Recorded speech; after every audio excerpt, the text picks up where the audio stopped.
할렐루야, 엘알리오의 최한건 목사입니다.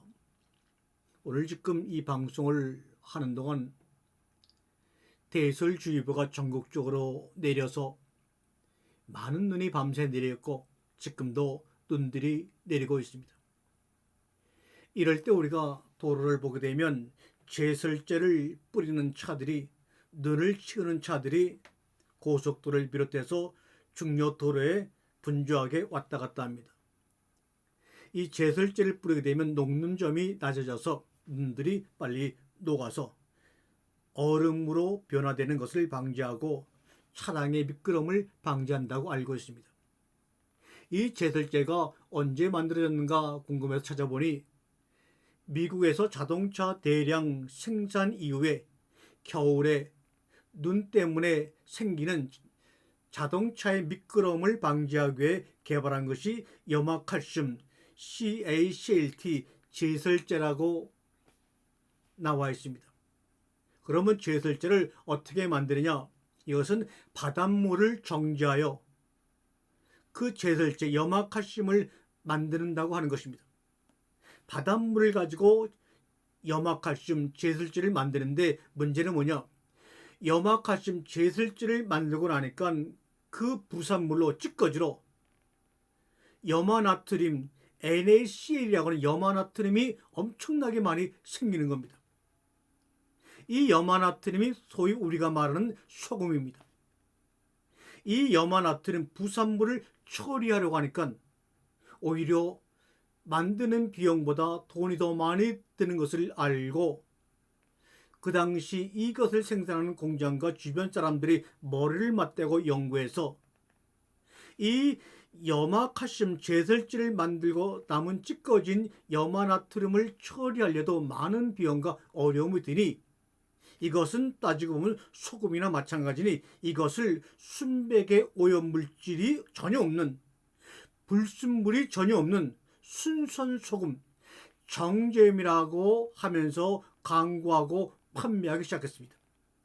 그러자 생각지도 않게 엄청난 소비자가 몰려들어서 제설제를 만들어 남은 찌꺼진 염화나트륨 소금을 불티나게 사가는 것입니다.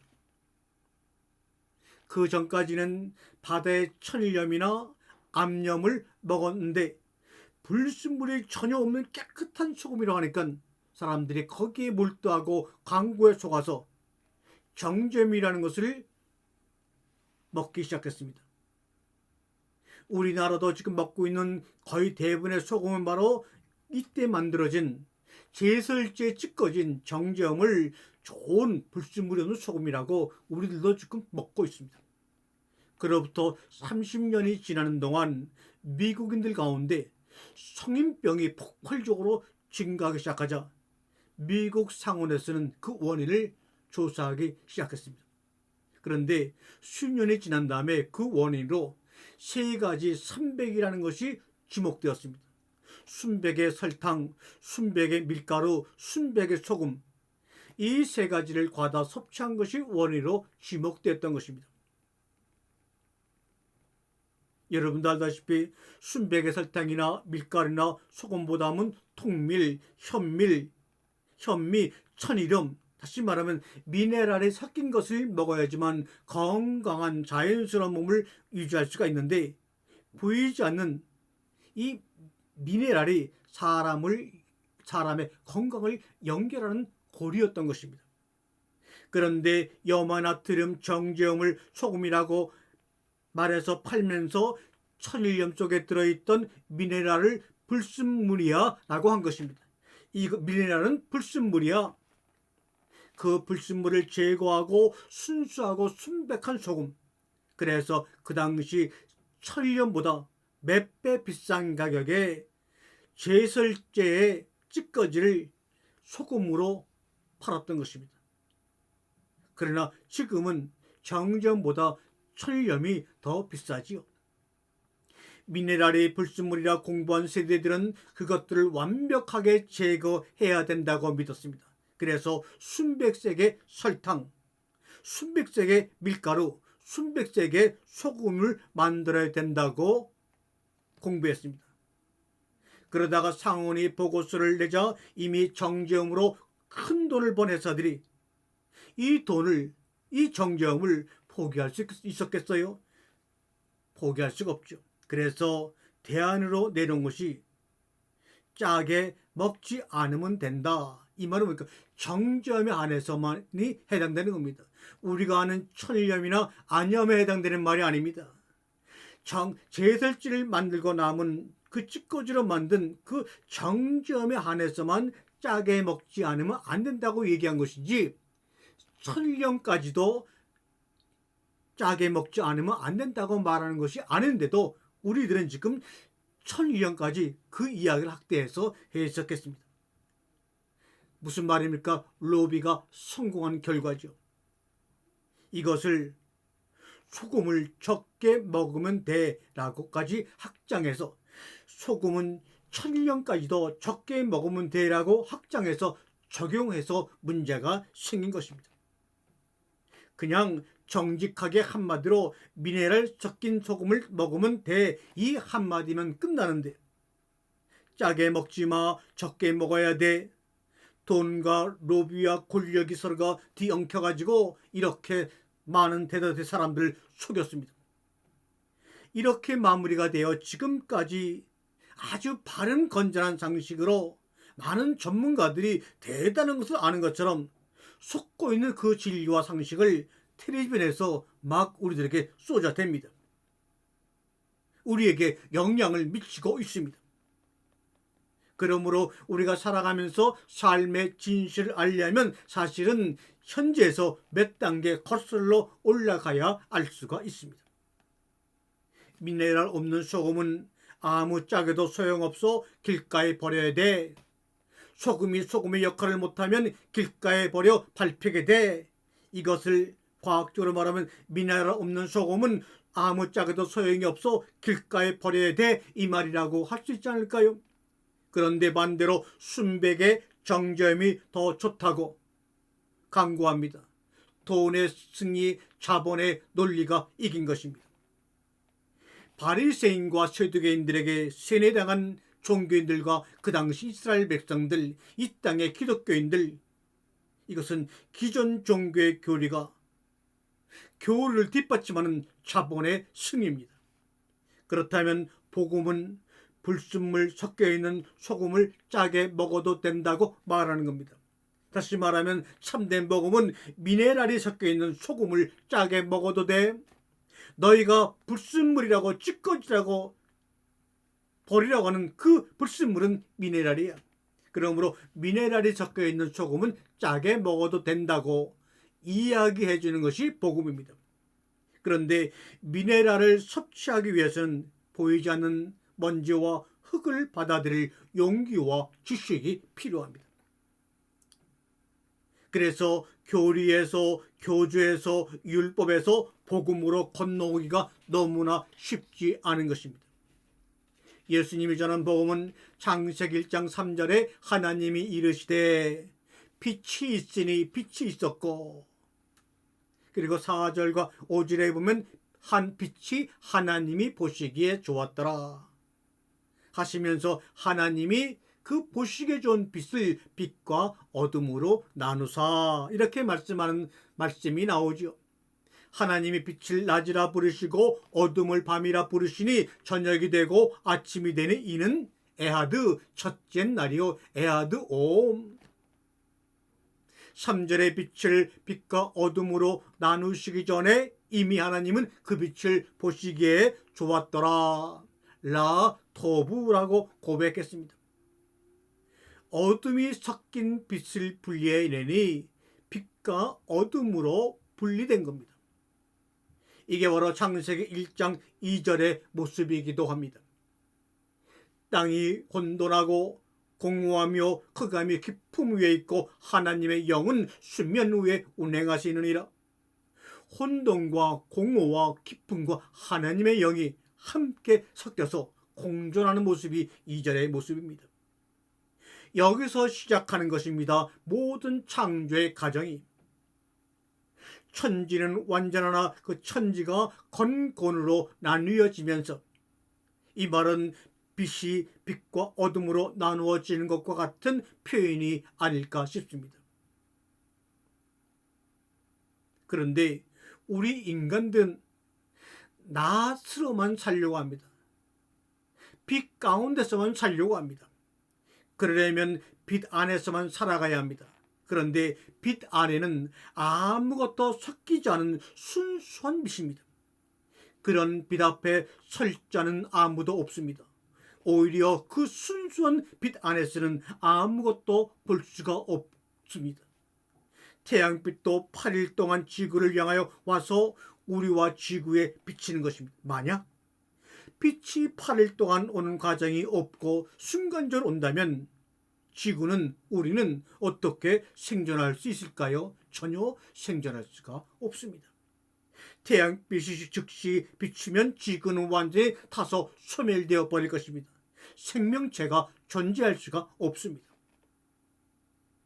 창조 첫째 날 빛이 있을 때 빛은 어둠이 섞여 있는 빛인데, 바리새인, 사두개인, 기존 신학과 교리와 율법은 오직 순백의 빛만 이야기를 하고 있으니 거기서는 다 체험을 읽고 오히려 절망하고 눈이 있어도 보지 못하고 귀가 있어 듣지 못하는 신학과 그것을 움직이는 자들의 노예로 살아가고 있다는 것을 깨달아야 합니다. 순백의 낯의 빛으로만 살아야 구원받고 천국 가고 상급받아 이라는 가르침만 존재하니 코칼 노릇이다 이 말이요. 좀 깨달으시기를 바랍니다. 사랑하는 나의 성도요, 나의 형제들이요, 하나님의 자녀들이요. 그런 사람들의 빛과 어둠이 섞여 있는 그 빛으로 건너가려고 하니 동기와 용기와 깨달음이 필요한 것이죠. 그것이 바로 십자가의 한 발 한 발 한 발 앞으로 가는 겁니다. 이 빛은 어둠, 빛을 아침과 저녁을 두루 포함한 빛입니다. 창세기 1장 3절, 4절, 5절에 기록되었지만 이 말씀의 행간들을 깨달으려면 5절에서 4절로, 4절에서 3절로 거꾸로 거슬러 올라가야지만 이해할 수가 있습니다. 3절에서 4절, 4절에서 5절로 내려오게 되면 이해하기가 힘들어집니다. 우리가 연어, 저는 양양 수양관에서 원장으로 한 5년간 근무한 적이 있는데 그때마다 철 되면 연어가 올라오고 항어가 올라오고 은어가 물길 거슬러 올라가 후손을 낳는 것을 저는 눈으로 많이 봤습니다. 연어가 항어가 은어처럼 물길을 거슬러 올라가 후손을 낳는 것처럼 거꾸로 되돌아와야 합니다. 회개하라, 천국이 왔다고 말씀합니다. 역순으로 건너가야 됩니다. 이것이 믿음입니다. 빛만으로 살아가려고 하는데 그건 믿음이 아닙니다. 빛과 어둠이 포함된 그 빛을 걸어가는 게 참 믿음이고 복음입니다. 예수님이 전해주신 복음은 우리가 불순물이라고 믿었던 미네랄이 포함된, 김치로 말하면 매운맛, 짠맛, 신맛, 쓴맛의 과정을 모두 포함하고 있는 것과 같습니다. 그러나 예수가 전한 복음은 그 당시 종교 지도자들과 민중으로부터 완벽하게 거부당했지 않습니까? 그 결과가 십자가의 죽음이었습니다. 예수님은 빛으로 오셨다고 분명히 말합니다. 요한복음 1장 4절 5절에 그 안에 예수 안에 생명이 있었으니 이 생명은 바로 사람들의 빛이라. 빛이 어둠에 비치되 어둠이 깨닫지 못하더라 말합니다. 깨닫지 못할 이유는 뭡니까? 어둠에 빛이 섞여 있었기 때문입니다. 예수를 빛으로 말할 때 그 빛은 순백의 순결한 빛이 아니라 어둠과 빛이 혼합된 빛이었기 때문에 아무도 예수를 인정하지 않았습니다. 바리새인이 추구하는 빛, 사두개인이 추구하는 빛, 이 땅의 종교인들이 추구하는 빛은 전혀 불순물이 없는 순백의 빛을 추구하고 또 그렇게 강요합니다. 그러나 우리 예수님이 말씀하시는 빛은 혼합된 빛입니다. 그러니 사람들은 보기에도 좋은 순백의 빛을 따르려고 믿지 혼합된 빛을 따르려고 하진 않습니다.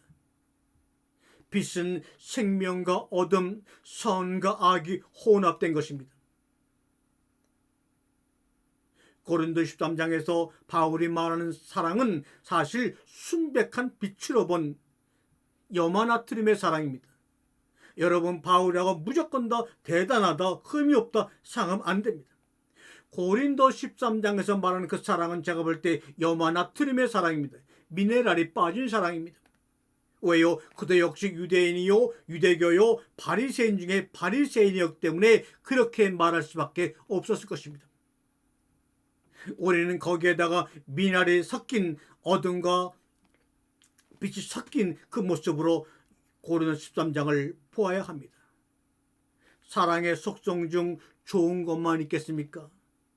사랑과 동시에 우리에게 다가오는 수많은 감정들, 그 폭풍들은 어찌하고요? 예수의 사랑은 십자가의 죽으심으로 사랑을 완성하기도 했지만, 한편으로는 마태복음 23장 33절처럼 마음의 사랑을 이렇게 표현하기도 했어요. 화 있을진저 독사의 자식들아 라고 할 수밖에 없었던 예수의 사랑을 이해나 할 수 있겠는지요?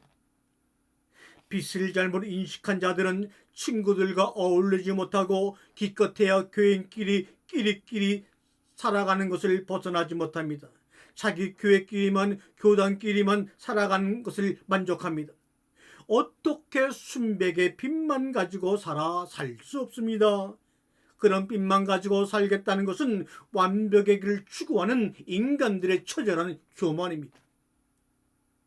우리 믿음의 사람들은 완벽함을 추구하는 자들이 아니라 예수 그리스도 안에서 그분으로 말미암아 완전함으로 가는 좁은 길을 걷는 사람들입니다.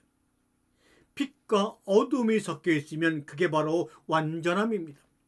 그런데 완벽함만으로 가려고 하니 갈 수도 없고 늘 마음속에 불안과 기쁨이 없는 겁니다.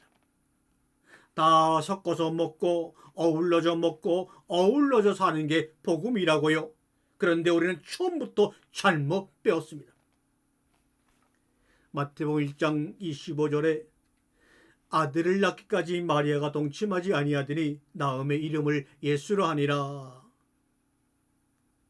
마태복음 2장 1절에 보니까 헤로드 왕 때 예수께서 유대 베들레헴에 나심에, 그리고 마태복음 마지막 장 27장 37절에 보니까 그 십자가에 달리신 예수의 머리 위에 유대인의 왕 예수라 쓴 죄패를 붙였더라.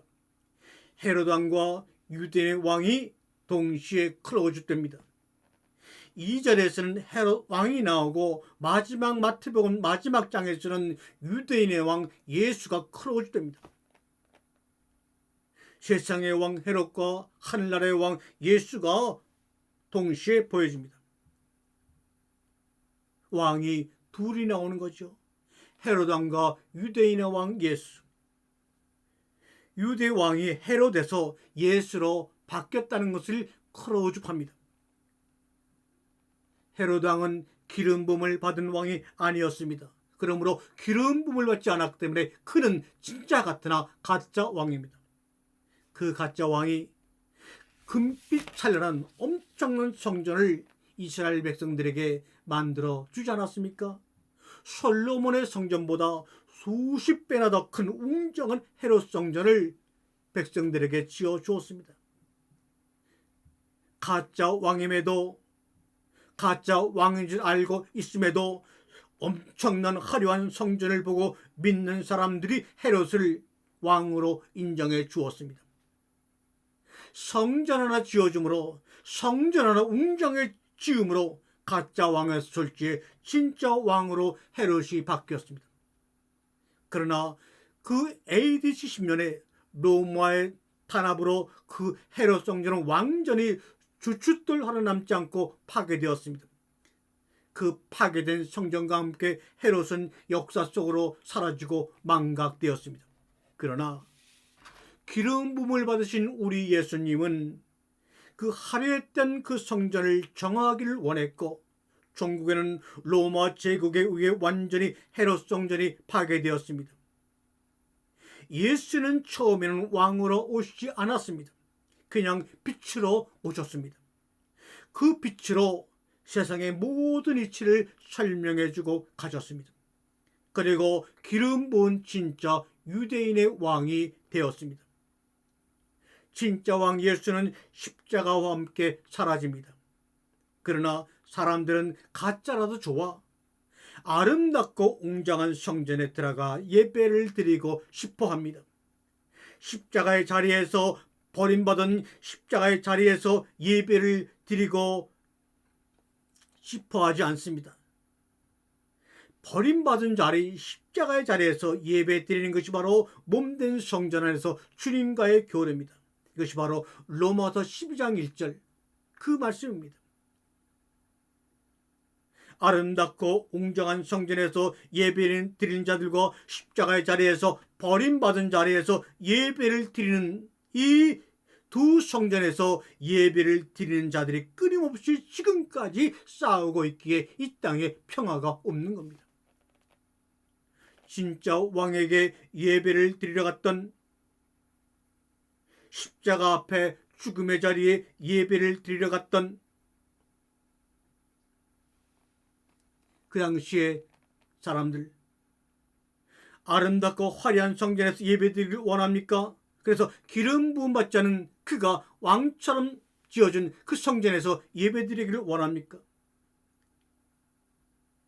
십자가의 자리, 버림받은 자리, 거기서 예배드리기를 원합니까?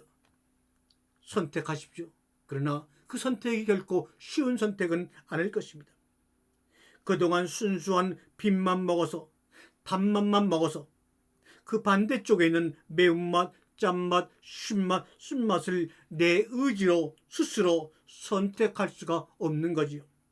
용기가 안 나는 겁니다. 그래서 그저 무리를 쫓아 아멘 아멘 믿음으로 할렐루야만 합니다. 여러분, 무리에 속지 마세요. 우글우글에 속지 마세요. 그것은 창조 다섯째 날의 사건입니다. 비단에 빛과 어둠이 있는 겁니다.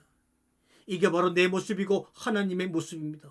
빛처럼 살아가려고 공동체 안에 말씀 안에 있지만 그 빛 안에 어둠이 함께 있는 것이 바로 내 모습이고 하나님의 모습입니다. 여러분, 쓸어보니게 여인의 이야기를 잘 아시지요? 식탁에서 떨어지는 부스러기를 쫓아오니 내게 주소서 했던 그 여인 말입니다. 진짜 빛이 왔는데 바리새인들은 그 앞에 무릎을 꿇을 수가 없었습니다. 그러나 이 수르복의 여인은 개처럼 무릎을 꿇고 구걸합니다. 이것이 바로 내가 가야 할 모습이라고 깨달아질 때 예수라는 그 빛 앞에 나는 무릎을 꿇게 됩니다. 내 모습은 순비하게 할 때 우리는 오히려 예수를 심판해서 십자가에 못 박아 버리고 맙니다. 결론을 내립니다. 창세기 1장 2절에 땅이 혼돈하고 공허하며 흑암이 깊은 위에 있고 하나님의 영은 수면 위에 운행하시니라. 이 모습을 달리 표현하면 이 원론적으로 둘로 나눠 선을 그어버린 상태가 아닌 흑암과 공허와 깊은 가운데 있는 땅을 하나님의 영이 아무 조건 없이 품고 생명을 잉태하고 계신 모양 아닌가요? 하나님의 영이 운행한다. 무엇으로 운행합니까? 빛으로 운행합니다. 그런데 그 빛은 어둠이 전혀 없는 순백의 빛이 아니라고 말씀을 드렸어요. 어둠을 품고 있는 빛입니다. 여러분을 품고 나를 품고 있는 빛입니다. 그래서 우리가 편안한 겁니다. 만일 순백의 빛이었다면 우리는 다 태워져 버렸을 것입니다. 멸군되어 버렸을 것입니다. 빛은 빛과 어둠을 포함된 그 빛을 우리에게 주시고 우리가 그 안에서 내가 누구인지를 이 계시를 말씀하신 하나님이 나에게 누구인지를 가르쳐주기 원하시는 하나님의 이야기, 그 마음이 오늘도 우리의 영혼 가운데 충만히 감동되어지기를 주님의 이름으로 축원합니다. 아멘.